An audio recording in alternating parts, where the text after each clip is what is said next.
Hey guys, another video today from Omega Quest DM, bringing a little bit of an update on some really cool dungeon terrain. I have been playing Assassin's Creed quite a lot, and if you remember in Assassin's Creed they have all the barrels and the guy runs and jumps and does stuff.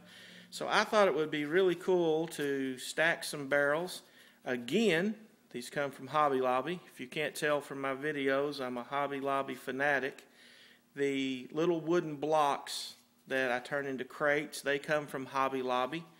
And then I just have this glued up on a piece of cardstock, waiting for this to finish to dry up. And we're going to put some glue on it. And we're going to go back and we're going to put some sand around the bottom of it, some brown sand. Let me give you a quick tip on your sand that you can get. They sell the hobby sand and it's quite expensive.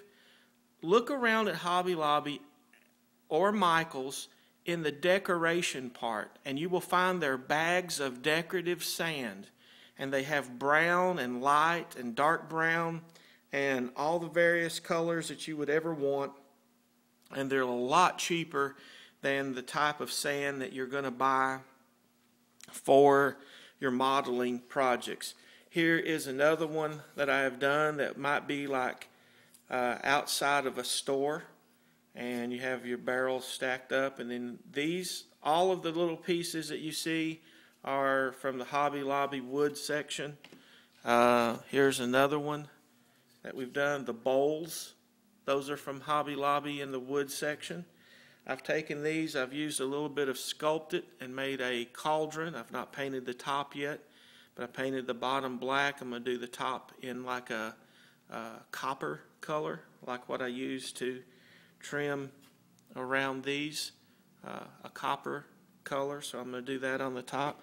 You can make small ones where you want to set these around the dungeon, and perhaps that there will be treasure hidden inside of these. Now let me show you something here that's kind of neat.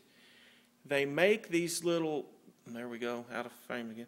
They make these little caps that you can get, and you can get a whole bag of these things for like next to nothing.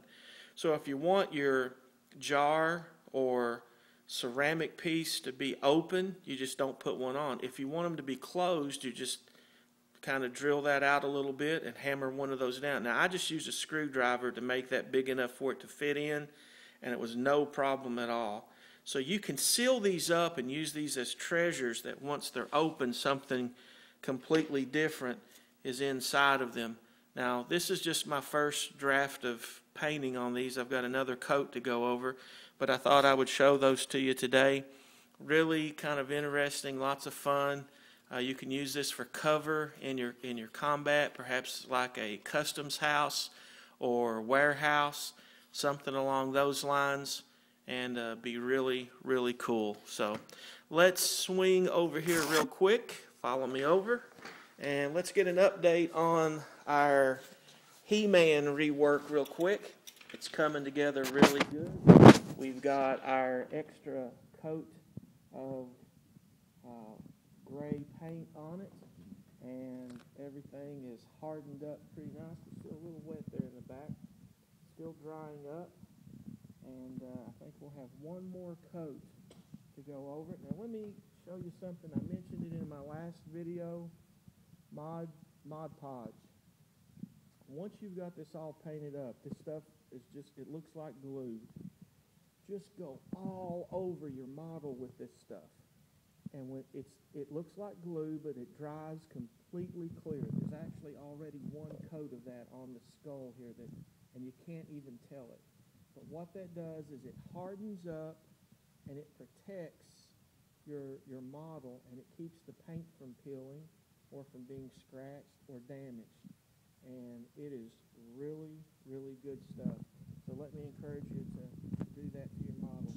What we did, again, we just added up some clay to make a rock wall. This was a stair step that went up all the way around and kind of defeated the purpose of having a gate when you could just go up the steps. And we added that wall section on each side. So that's drying up. Probably one more coat and then some dry brush and highlights, and go back and do the details on the skull and make it look pretty ominous. So coming along pretty good. Hope you enjoy these updates. Feel free to subscribe, comment. Would love to hear from you. Any suggestions or ideas, feel free to let me know. This is Omega Quest DM. Hoping you have a great day, and I'll talk to you at the next update.